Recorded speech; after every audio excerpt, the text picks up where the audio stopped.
On September 14, 2007, a state senator in Nebraska filed a lawsuit against God.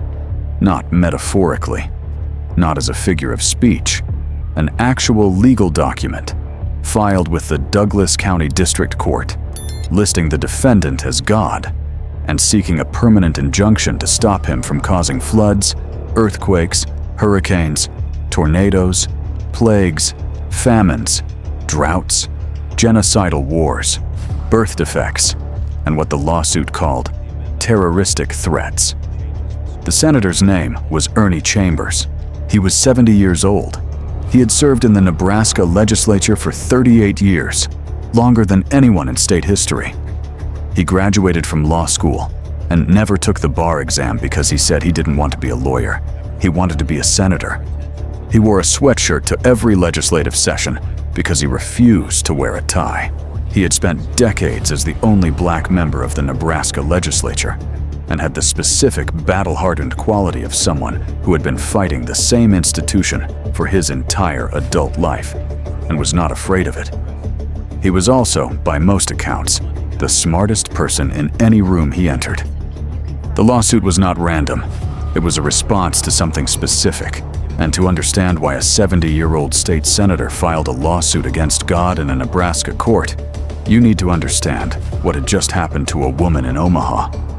Her name is not important to this story. She was a victim of sexual assault. She sued her attacker in civil court, and the district court judge handling her case, a judge in the same Douglas County court system where Chambers would soon file his God lawsuit, issued an order. The judge banned the use of certain words during the trial, specifically the words rape, sexual assault, victim, assailant, and rapist. The reasoning was that these words were too prejudicial, that they might influence the jury, that the plaintiff could describe what happened to her using other language. The plaintiff was required to describe her own assault in court without being able to call it rape, without being able to call herself a victim, and without being able to call the man who assaulted her an assailant. Chambers found this intolerable. He had been fighting for access to justice for his constituents, the poor, the black residents of North Omaha, who routinely encountered a legal system that didn't function equally for them, for his entire career. And here was a judge in his state, preventing a woman who had been raped from using the word rape in her own trial. He had tried legislative solutions before. He had tried speeches. He had tried formal challenges to judicial appointments. None of it moved fast enough or far enough. So he did the only thing left. He sued God. The legal theory was this. The Nebraska legislature had recently been debating a bill that would restrict frivolous lawsuits. Lawsuits without merit, filed to harass or burden defendants. Chambers opposed the bill. He believed access to the courts should be universal, that restricting the right to sue was restricting the right of ordinary people to seek redress from powerful interests.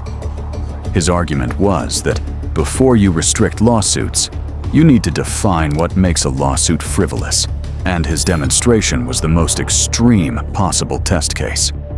If the Nebraska court system would accept a lawsuit against God, would file it, would schedule a hearing, would consider the evidence, then the system by its own actions was demonstrating that access to the courts was genuinely universal.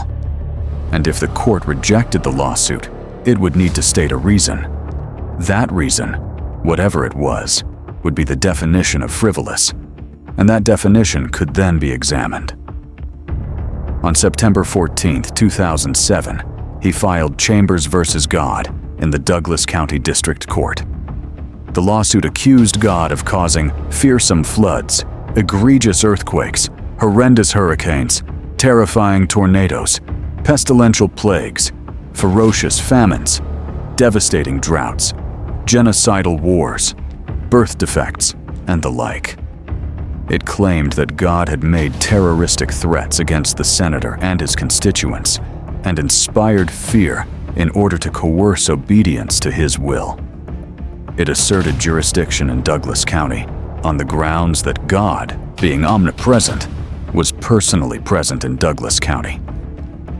Chambers had one additional argument for why the court had the authority to hear the case. He noted that Nebraska's courts routinely asked witnesses to swear oaths on the Bible. They asked jurors to swear before God. They opened sessions with invocations that assumed the existence and authority of the Almighty. The court system, in other words, already operated on the assumption that God existed and had authority. If God existed, God could be sued. The court accepted the filing. The problem was service. Under Nebraska law, under the law of every American state, a defendant in a lawsuit must be formally served with notice of the lawsuit.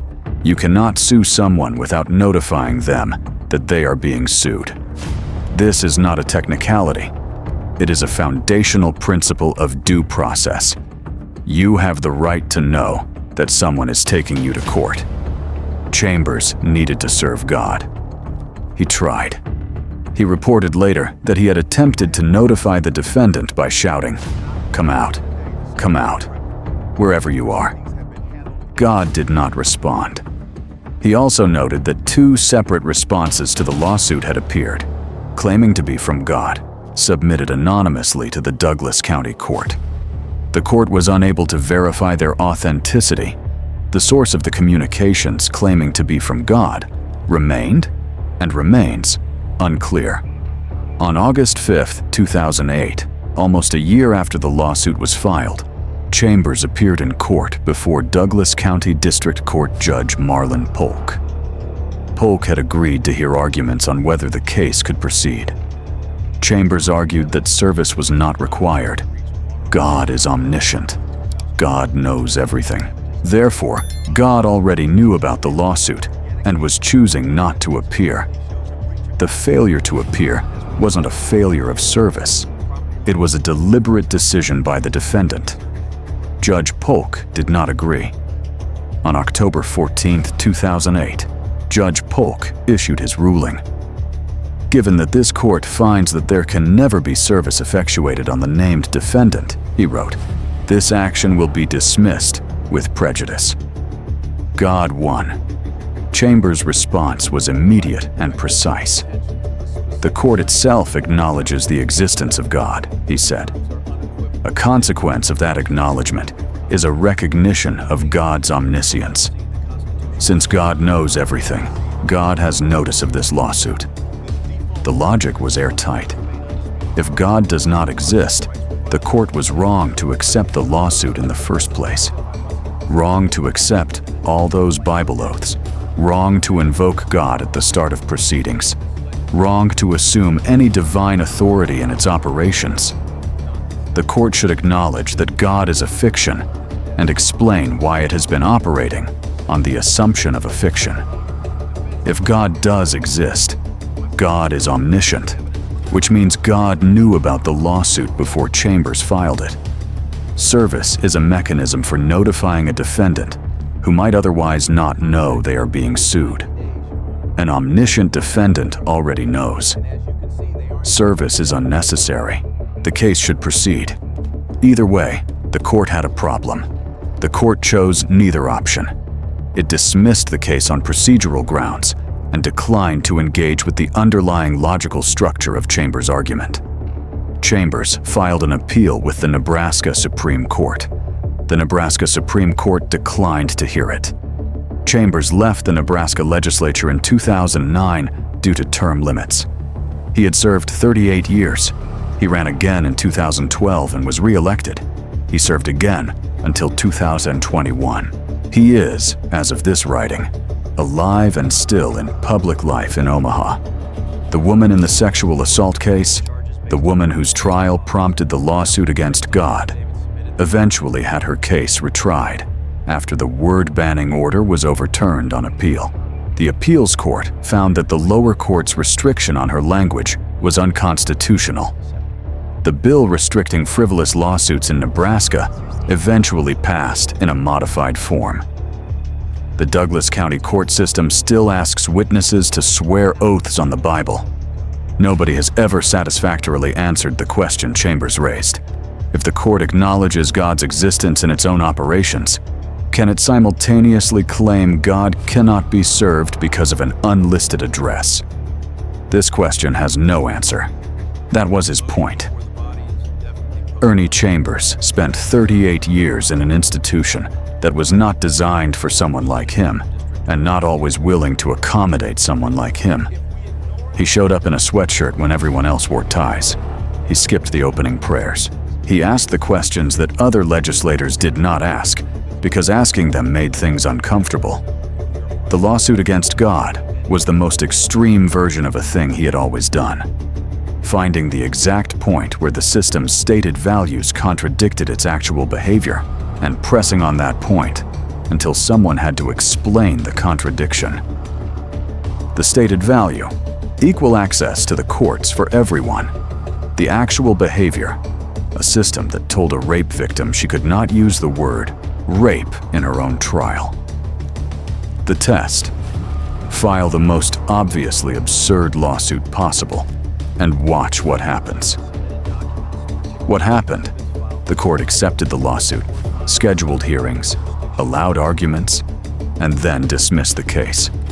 Not because it was frivolous, but because God did not have a listed address.